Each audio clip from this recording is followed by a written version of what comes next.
I'm going to ask that we all bow our heads in prayer. Every head bowed and every eye closed. For many thousands of people here today, this will be an hour of decision. And you will never be the same today.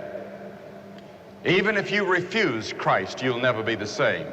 Once you've faced him, once you've heard the gospel and rejected it, you can never be the same. It says when the rich young ruler rejected Christ, he turned away grieved, emotionally disturbed.